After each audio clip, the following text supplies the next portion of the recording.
बस में बैठा ये आदमी मर चुका था या उसे मर जाना चाहिए था। 10 साल पहले उसने दुनिया को खत्म होते देखा था, लेकिन आज जब वही भयानक मंजर दोहराया गया तो उसे पता चला वो अतीत में वापस आ चुका है। अब क्या वो अपनी प्रतिभाहीन जिंदगी बदलेगा या सियोल को फिर से तबाह होने देगा? Story telling. नरक की शुरुआत। बस में पूरी तरह से सन्नाटा था। हर कोई अपनी दैनिक दिनचर्या में खोया हुआ था। ये एक बेहद ही साधारण दिन था। अचानक यात्री फुसफुसाए, ये क्या है? क्या वे कोई फिल्म शूट कर रहे हैं? क्या ये वास्तविक भी है? ये ठीक नहीं लग रहा। ये क्या बकवास है? तभी बस के सामने के दरवाजे से एक गॉब्लिन अंदर आ गया। हमारे एमसी यानी नायक की आंखें फटी रह गईं। वो डर से जम गया। वो वही दिन था। मैंने नरक देखा। बाहर की चीखें बस के अंदर तक आ रही थीं। गॉब्लिन क्रूरता से लोगों को मार रहे थे। एमसी चीखता है, मैं यहां से जिंदा कैसे निकल पाऊंगा? मगर दुर्भाग्यवश उसके मन में एक कड़वा सत्य कौंधा। मेरा खिलाड़ी प्रतिभा स्तर 0 था। मैं बिना किसी प्रतिभा वाला एक खिलाड़ी था। यह असंभव है, मुझे पुलिस को फोन करना चाहिए। लोग मदद के लिए चिल्ला रहे थे। गॉब्लिन बिना रुके लोगों का शिकार कर रहे थे। एमसी बस की सीट पर जकड़ा हुआ खुद से बोलता है, मैं खुद को संभाल नहीं पा रहा हूं। मुझे ठीक ठीक पता है कि क्या होने वाला है। बस में हर कोई कुछ ही मिनटों में मर जाएगा, राक्षसों द्वारा काट दिया जाएगा। और यही नहीं, बूढ़े और बच्चे एक समान, चाहे वे कोई भी हों। दक्षिण कोरिया प्रांत की 80% आबादी भी मर जाएगी। भाग 2। 7 साल का संघर्ष। 2028। जोंगनो जिला, सियोल। एक कैफे में बैठा हुआ एक लड़का अपने दोस्त से निराश होकर कहता है, अरे तुमने परीक्षा में कैसा किया? तुम्हें क्या लगता है? मैं गया, ये बहुत मुश्किल थी। हमारा एमसी, जो अब अतीत की उस भयानक याद से बाहर है, ये सुनकर अपने दिमाग में सोचता है, मुझे क्या करना चाहिए? मेरा क्या? मुझे सिविल सेवा की पढ़ाई छोड़नी होगी और नौकरी ढूंढनी होगी। मेरा नाम ह्युग जिन किम है, 30 वर्ष का, और सिविल सेवक बनने की तैयारी कर रहा हूं। एक स्थायी छात्र जो पहले ही 7 साल से संघर्ष कर रहा है। मैं सबसे साधारण इंसान हूं जिसे मैं जानता हूं, जिसमें खिलाड़ी बनने की बिल्कुल भी प्रतिभा नहीं है। 10 साल पहले सियोल, दक्षिण कोरिया में एक पोर्टल खुलने के बाद अविश्वसनीय रूप से भयानक घटनाएं हुई। बचे हुए अधिकांश लोग विकसित होकर अब जिसे खिलाड़ी कहा जाता है, वे बन गए। मेरा हमेशा खिलाड़ी बनने का सपना रहा है, लेकिन प्रतिभा की कमी के कारण मैंने बहुत पहले ही हार मान ली थी। अब मैं केवल इसी बारे में सोचता हूं कि मैं सिविल सेवा की परीक्षा कैसे पास करूंगा। कैफे में बैठे लोग बात कर रहे थे। ओह, क्या तुमने कल ऑनलाइन ताइवन क्वॉक का वीडियो देखा? वो इस दुनिया से बाहर था। वो इतनी अच्छी तरह से कैसे लड़ता है? ह्युग जिन ये सुनकर मन ही मन कहता है, इसीलिए उसका उपनाम गॉड ताइवुन है। दूसरा आदमी कहता है, काश मुझमें उसकी प्रतिभा होती, मैं शायद उसके जितना अमीर होता। खैर, मुझे लगता है कि हम जैसे सामान्य लोगों को एक अच्छी जिंदगी जीने के लिए सरकार के लिए काम करना होगा, है ना? ये सब प्रतिभा के बारे में है। अरे, तुम इस आदमी को जानते हो? नहीं। हाँ, उसने खिलाड़ी प्रतिभा योग्यता परीक्षण दिया था। जाहिर तौर पर उसने सभी 67 प्रतिभाओं के लिए सकारात्मक स्कोर किया। ये कोरिया में परीक्षण की जाने वाली अधिकतम संख्या है। क्या? सच में? हाँ, वे उसे मृत प्रतिभा कहते हैं। ओह, छोड़ो भी, उसके जैसा कोई लगातार 3 साल से यहां कैसे अटक सकता है? मुझे लगता है कि उन्होंने उसकी प्रतिभाएं बहुत देर से खोजीं। उसका बुरा हाल है। तभी तीसरा व्यक्ति पूछता है, तुम क्या कह रहे हो? क्या तुमने अभी नहीं कहा कि उसके पास 67 प्रतिभा स्लॉट्स थे? जहां तक मुझे पता है, अतिरिक्त परीक्षण के बाद ही स्लॉट्स खोजे रहे, लेकिन तब तक वे सब बंद हो चुके थे। नहीं, कोई रास्ता नहीं कि वो अपनी जिंदगी को पूरी तरह से बदल सकता है। आमतौर पर किसी व्यक्ति के प्रतिभा स्लॉट्स 20 वर्ष की उम्र तक बंद हो जाते हैं। वो अब कम से कम 30 का है। खैर, मुझे लगता है कि अब उसके लिए कोई भविष्य नहीं है। ह्युग जिन निराशा से बुदबुदाता है, मैं ये पहले से जानता हूं। मेरे पास एक खिलाड़ी के रूप में सफल होने का कोई मौका नहीं है। वो एक कागज को उठाकर देखता है और कहता है, ये तुम्हारे पुनः परीक्षण के अंक हैं। 7 साल पहले, यह सोचकर कि यह मेरा आखिरी मौका होगा, मैंने प्रतिभा योग्यता परीक्षण दिया था। प्रतिभा योग्यता परीक्षण यह सरकार द्वारा दी जाने वाली एक आधिकारिक परीक्षा है। यह पता लगाने के लिए कि किसी में खिलाड़ी बनने की कितनी प्रतिभा है। जब आप परीक्षा देते हैं तो आप देख सकते हैं कि आपके पास वर्तमान में कितनी प्रतिभाएं हैं और कितनी प्रतिभाएं सक्रिय हैं। और मेरे पास जितनी भी प्रतिभाएं थीं, मेरा कुल सक्रिय स्कोर था केवल 1। ये बिल्कुल प्रतिभा न होने से भी बदतर था। ह्युकचिन गंग से सोचता है, उस समय मुझे कोई अंदाजा नहीं था कि खिलाड़ी संघ में कार्मिक विभाग का प्रमुख एक आदमी ह्युकचिन के पास आकर बोलता है, मैंने सुना है कि तुम सरकारी परीक्षाओं के लिए पढ़ रहे हो। मैं तुम्हें शुभकामनाएं देता हूं। सिर्फ मेरे परीक्षण अंक देने के लिए मेरे पास क्यों आया था? मैं बिना किसी विशेष प्रतिभा वाला सिर्फ एक हाई स्कूल स्नातक था। वो उसे टेस्ट रिजल्ट देता है, एक असफल खिलाड़ी उम्मीदवार जो सिविल सेवक बनने के लिए संघर्ष कर रहा था। एक प्रतिभाशाली खिलाड़ी का जीवन। एक रिपोर्टर एक खिलाड़ी से पूछती है, मैंने सुना है कि तुमने नवीनतम कालकोठी में अद्वितीय वस्तु को अनलॉक कर लिया है, तुम्हें कैसा लग रहा है?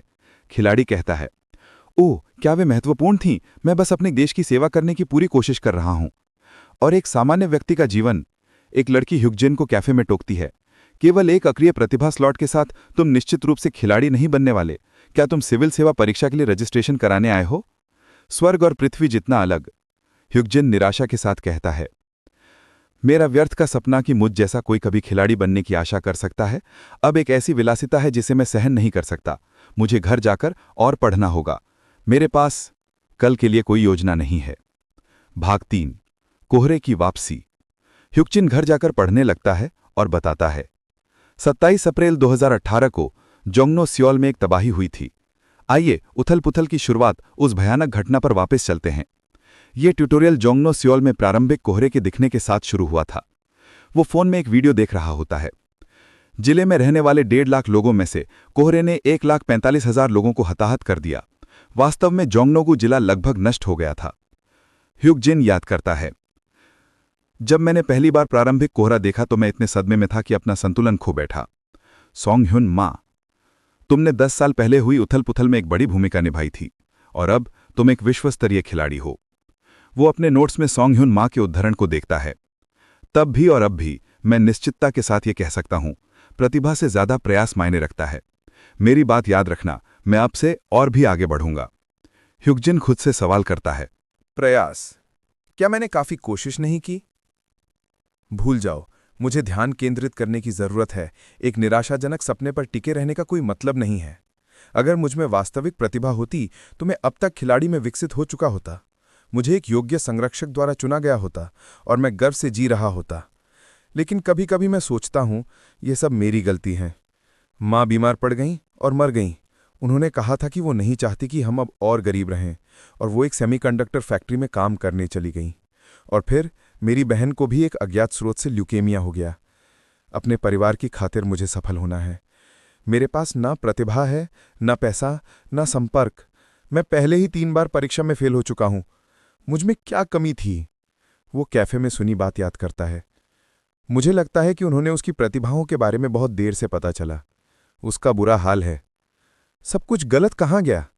मैंने सोचा था कि मैंने अपना सर्वश्रेष्ठ दिया, लेकिन मुझे लगता है कि मैं गलत था। मैं और कोशिश करूंगा माँ, आयंग। लेकिन क्या कल अलग होगा?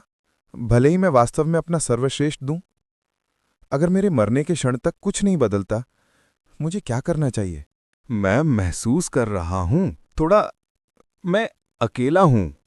एमसी सोचते सोचते सो जाता है। अगले दिन वो देर से उठता है। क्या समय हुआ है? आज मेरा मिड टर्म है। मैं जल्दी सो गया था, लेकिन फिर भी देर हो गई। मुझे बेहतर होगा कि मैं तैयार हो जाऊं और शिक्षण केंद्र जाऊं। मिड टर्म कितने बजे था फिर से? एमसी तैयार होकर बस स्टॉप की ओर जाता है। बस देर से है, इसलिए वो इंतजार करने लगता है। कुछ है आज के बारे में थोड़ा अजीब। तभी बस 702 आ जाती है।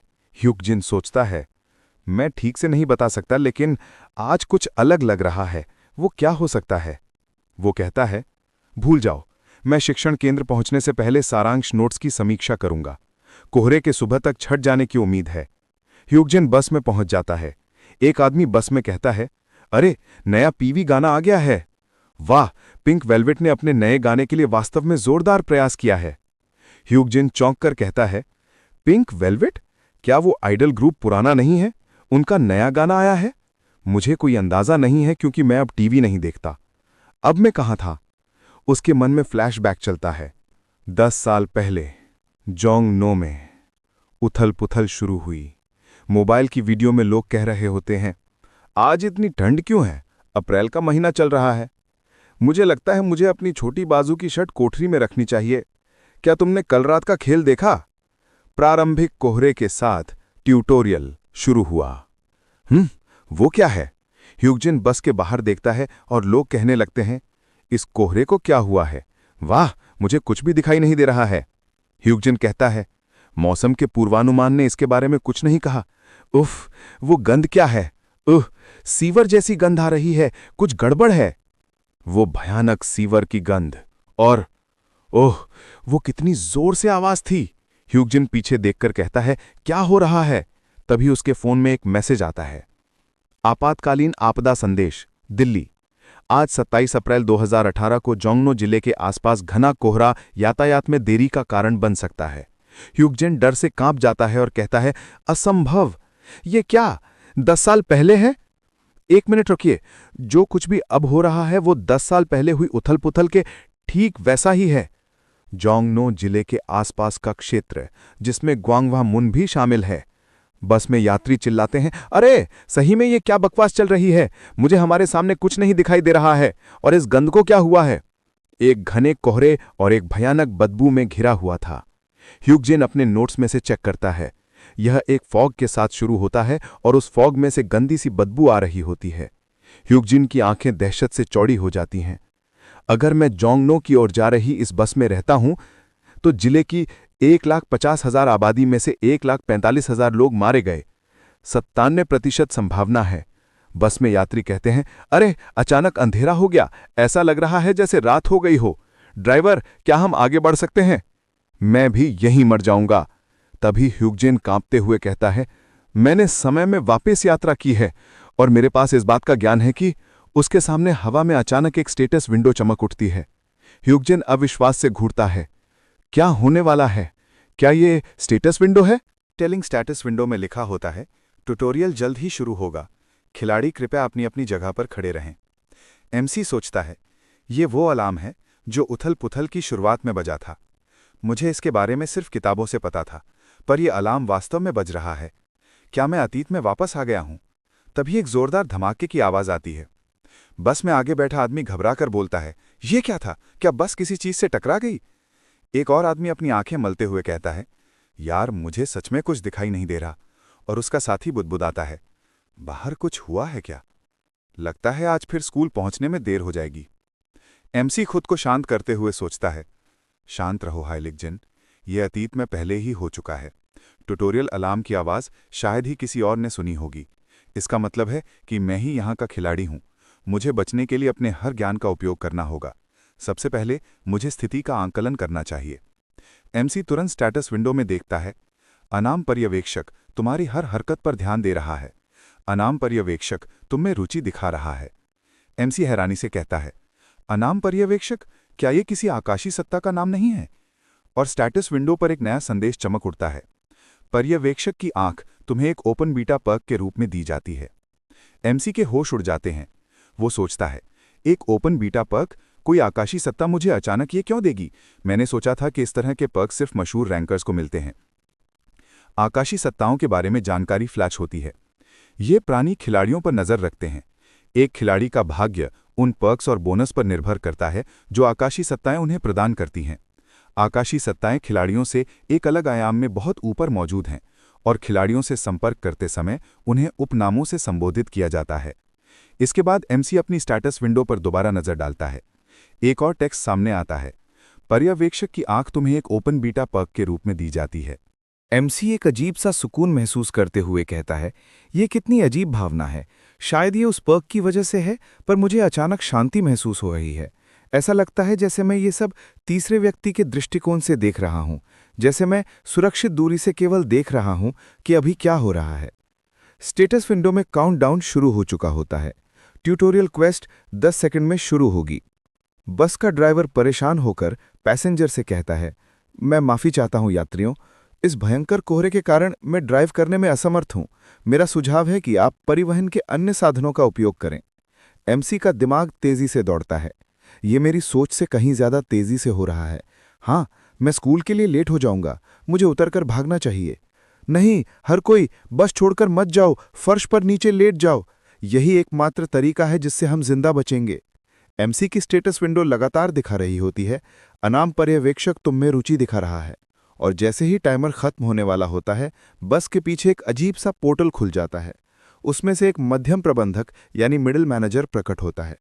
सेनिया नाम की मैनेजर आगे आती है। वो एक घोषणा करती है, मेरा नाम सेनिया है। हम तुम्हें सूचित करना चाहेंगे कि तत्काल प्रभाव से तुम ट्यूटोरियल क्वेस्ट के साथ आगे बढ़ोगे।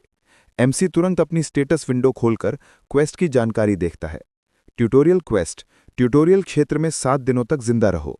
तुम ट्यूटोरियल क्षेत्र को छोड़ नहीं सकते। अगला कठिनाई स्तर प्रत्येक दौर में बचे हुए लोगों की संख्या से निर्धारित होगा। एमसी गहरी सांस लेता हुआ कहता है, मुझे पहले विश्वास नहीं हुआ था, पर मैं सच में वापस आ गया हूं। मैं उथल पुथल की शुरुआत में वापस आ गया हूं।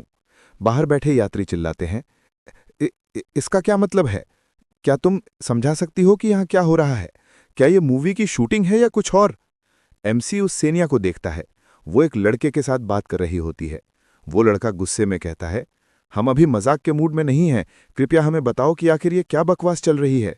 सेनिया शांत भाव से जवाब देती है, तुम्हें इस ट्यूटोरियल क्वेस्ट में जिंदा रहने के लिए अपनी सभी क्षमताओं का उपयोग करना होगा। वो लड़का जिद करता है, रुको, इसका अभी भी कोई मतलब नहीं बन रहा। अचानक लोगों को फिर से एक भयंकर धमाके की आवाज आती है। एक घायल अधमरा आदमी बस से टकराता है। उसे देखकर सभी यात्री डर के मारे चीख पड़ते हैं। यात्री चिल्लाते हैं, पुलिस को बुलाओ, कोई मर गया है। डर पैदा करने के लिए मानव शवों को फेंक रहे हैं, ये उनकी रणनीति है। एमसी अपनी स्टेटस विंडो में देखता है और उस पर लिखा आता है, गॉब्लिन आक्रमण की पहली लहर शुरू हो गई है। गॉब्लिन जोंगनो जिले पर आक्रमण कर रहे हैं। और फिर क्रूर गॉब्लिन दिखाई देने लगते हैं। वो तुरंत हमला करना शुरू कर देते हैं। बस में सवार लोग आतंकित होकर कहते हैं, वे छत पर हैं, हमें बाहर निकलना होगा, दरवाजा खोलो। एमसी चिल्लाकर उन्हें रोकने की कोशिश करता है, दरवाजा मत खोलो, गॉब्लिन बाहर लोगों का कत्ल कर रहे हैं, हमें यहीं रुकना चाहिए और इंतजार करना चाहिए। जीवित रहने की दर के बारे में मत सोचो, मुझे अभी इस पर ध्यान नहीं देना चाहिए। भविष्य में 10 साल बाद मैंने एक वॉक थ्रू में सीखा था कि गॉब्लिन के हमले से कैसे बचा जाता है। पहला नियम, किसी भी हाल में गॉब्लिन से मत उलझो। 10 साल बाद सिमुलेशन में भी भले ही कोई बड़ी बात ना हो, पर मैं इस ट्यूटोरियल में उनसे लड़ नहीं सकता। गॉब्लिन इंसानों की तुलना में कई गुना ज्यादा शारीरिक शक्ति वाले राक्षस हैं। एमसी महसूस करता है कि गॉब्लिन क्या करने वाले हैं। वे इस बस को कुचलने वाले हैं। और एक गॉब्लिन जोर से बस का दरवाजा तोड़ देता है। सभी यात्री घबराकर भागने लगते हैं। एमसी पूरी ताकत से चिल्लाकर कहता है, मैं दोहराता हूं, फर्श पर नीचे लेट जाओ और हिलो मत। नहीं, वे सब घबरा रहे हैं। अगर तुम जीना चाहते हो तो कृपया मेरी बात सुनो, समय नहीं है। पर लोग उसकी बात नहीं सुनते और कहते हैं, हम तुम्हारी बात कैसे सुन सकते हैं? वे सब देखने के बाद हम शांत कैसे रह सकते हैं? और दूसरा आदमी भागने की सलाह देता है, भागने का कोई रास्ता सोचो, चलो यहां से निकलते हैं। तभी एमसी की स्टेटस विंडो में एक महत्वपूर्ण मैसेज आता है, अनाम पर्यवेक्षक तुम्हारे कदमों को नजदीकी से देख रहा है। स्टेटस विंडो सक्रिय कर दी गई है। इन्वेंट्री सक्रिय कर दी गई है। एमसी हैरानी से देखता है, क्या स्टेटस विंडो? क्या ये मेरी वर्तमान स्थिति दिखा रही है? लेकिन मेरी क्षमताएं इतनी ज्यादा क्यों हैं? मैंने तो सुना था कि ट्यूटोरियल के दौरान मार्शल किंग का औसत स्टेट स्कोर भी केवल 9 था। ये टूटने वाला है। गॉब्लिन कई लोगों को मार रहे होते हैं और लोग दर्द से चीख रहे होते हैं। जब एक गॉब्लिन एमसी के पास आता है, एमसी तुरंत जमीन पर लेट जाता है। वह पूरी तरह से मरे हुए होने का नाटक करता है। गॉब्लिन एमसी के पास आकर उसे टटोलते हैं और चेक करते हैं कि क्या वे मर गया है। एमसी बिल्कुल नहीं हिलता और आंखें बंद रखता है। गॉब्लिन को लगता है कि वह मर गया है और वे आगे बढ़ जाते हैं। एमसी मन ही मन कहता है, ये काम कर गया। और एमसी की स्टेटस विंडो में एक मैसेज आता है, ओपन बीटा पर्क, पर्यवेक्षक की आंख सक्रिय है। सुरक्षित क्षेत्र, सेफ जोन की जानकारी उभरती है। ट्यूटोरियल क्षेत्र में कुछ शर्तीय सुरक्षित क्षेत्र हैं और उनमें से एक इस बस के अंदर है। एमसी शांत होकर बोलता है, लेकिन इस जगह को सुरक्षित क्षेत्र बनाए रखने के लिए हमें ये शर्त पूरी करनी होगी कि हमें स्थिर रहना होगा। मैं घबरा रहा था क्योंकि थोड़ी सी भी हलचल इस शर्त को तोड़ सकती थी। किसी तरह मैं शांत रहा, इसलिए मैं सफल हुआ। यह जरूर उस पर्क की वजह से है जो मुझे आकाशीय सत्ता से अभी मिला है। एमसी की स्टेटस विंडो में पहले वाला मैसेज दिखाई देता है, पर्यवेक्षक की आंख तुम्हें एक ओपन बीटा पर्क के रूप में दी जाती है। एमसी जमीन पर लेटा हुआ मरे हुए आदमियों के बीच में कहता है, मुझे कोई अंदाजा नहीं है कि मुझे ये पर्क क्यों मिला है, पर इसकी बदौलत मैंने कुछ समय खरीद लिया। भविष्य के रिकॉर्ड्स के अनुसार गॉब्लिन का पहला हमला लगभग 10 मिनट तक चला था। वे लगभग 5 मिनट पहले बस में घुसे थे, इसलिए मुझे जिंदा बाहर निकलने के लिए बस कुछ और मिनट तक टिके रहने की ज़रूरत है। तभी गॉब्लिन फिर से उसे देखने आते हैं और उसे हिलाकर ध्यान से देखते हैं, यहाँ तक कि उसे अपनी गंदी जबान से चाटते भी हैं। पर एमसी हिम्मत नहीं हारता और बिल्कुल नहीं हिलता। एमसी खुद को मजबूत करता है। सहन करो, 1 इंच भी मत हिलो, बस कुछ ही मिनटों में ये सब खत्म हो जाएगा। मैं ये कर सकता हूँ, मैं हर हाल में जिंदा बचूंगा।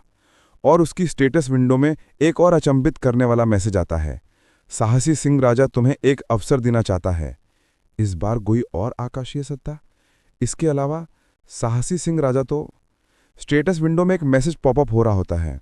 साहसी सिंह राजा तुम्हें एक उपहार के रूप में उच्च शक्ति औषधि हाई स्ट्रेंथ पोशन देता है। वह एक हरे रंग का पोशन होता है। साहसी सिंह राजा तुमसे साहस जुटाने की अपेक्षा करता है। एमसी अभी गॉब्लिन से घिरा है और उसे मिला है एक रहस्यमयी पर्क। क्या वो इस हाई स्ट्रेंथ पोशन का इस्तेमाल कर पाएगा? साहसी सिंह राजा उससे किस तरह के साहस की उम्मीद रखता है? जानने के लिए इस वीडियो तो लाइक करें और चैनल को सब्सक्राइब करके नोटिफिकेशन ऑन कर लें।